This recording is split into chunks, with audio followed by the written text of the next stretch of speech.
Hello and welcome. I'm a hotel AI expert, and I'm really pleased to welcome all of you from the Europe Hotel School to this online learning journey. We're here to help you build an incredible career in the hospitality industry. So let's dive right in. Here's a quick look at our game plan for this session. First, we're going to define what the corporate sales mindset even is. Then we'll get into the key pillars of performance. From there, we'll talk about putting those skills into action, building the right character, and finally, tying it all together to put you on the path to mastery. All right, so let's start with the big one. What exactly is this corporate sales mindset? Well, you can think of it as the absolute foundation. It's the cornerstone that you build a successful career on, and it's what creates sustainable growth for your hotel. So, what does that actually mean in practice? Look, it's so much more than just selling. It's really this holistic approach, right? It's about bringing together your skills, your day-to-day behaviors, and a strong sense of ethics. And the real goal here? It's not just a one-time sale. It's building those lasting, valuable partnerships with your clients. Okay, so now that we know what the mindset is, let's talk about what holds it all up. We're going to break down the 4 essential pillars of performance. Honestly, getting these skills down is what separates the really good sales professionals from the truly exceptional ones. So our first pillar is confidence, and it's so important to understand where this comes from. We're not talking about arrogance here, not at all. This is a quiet confidence that comes from being deeply prepared, from knowing your product inside and out, understanding your clients' needs before they even do, and mastering your value proposition. That's what lets you negotiate effectively. Next up, we have adaptability. And let's be real, the corporate world is always changing, right? A client's budget can shrink overnight, a new travel manager comes in, priorities just shift.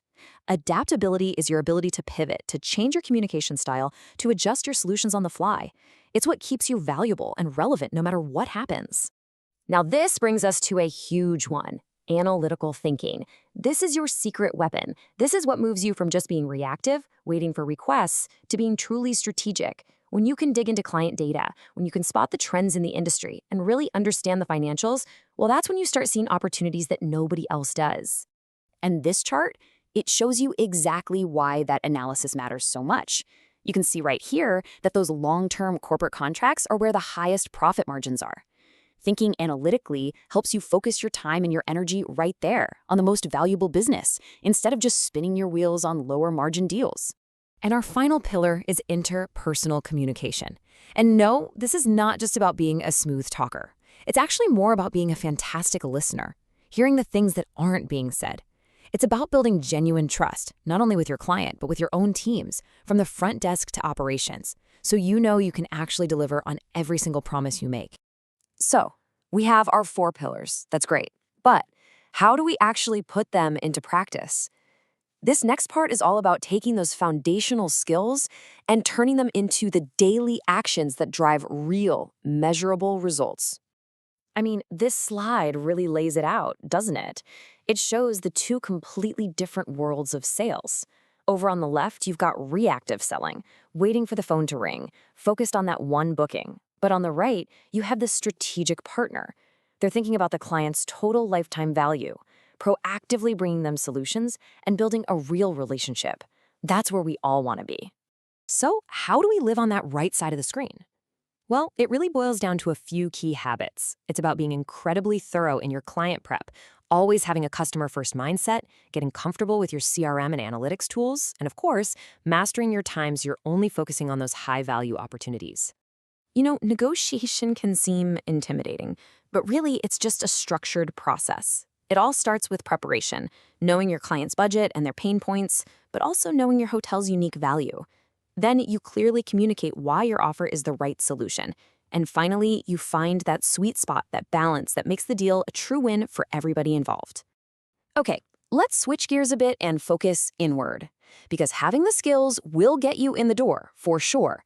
But it's your character and your resilience that are going to keep you in the game for the long haul. This is all about cultivating that inner strength. And it really all begins with having a growth mindset. Look, corporate sales cycles can be long and complicated. You have to be okay with continuous learning, and you have to see feedback, both good and bad, as a gift. It's a tool for you to get better, not a personal criticism. That's what builds the patience you're going to need. This quote just says it all, doesn't it? Resilience is all about perspective. Getting a no today doesn't mean you failed, it means you got valuable feedback. It's an opportunity to figure out what you can do better next time, all while keeping that relationship strong for the future. And underpinning all of this is the absolute foundation of trust. Let me be clear, this is non-negotiable. Your reputation is everything, and it's built on transparency, on honesty, and on your integrity.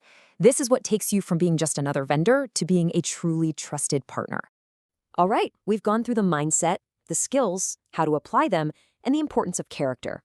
Now let's bring it all home and see how these pieces fit together into a single, powerful framework for your career.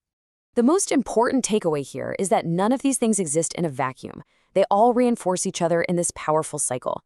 Your deep preparation builds your confidence. Your sharp analysis guides your strategy. And it's your resilience and your integrity that sustain everything for the long term. It all works together. So, as we wrap this up, I want to leave you with a question to really think about. Look at those 4 pillars we talked about: confidence, adaptability, analytical thinking, and communication. Which one of those will you consciously decide to focus on developing first? Because making that single, focused choice is where your path to mastery truly begins.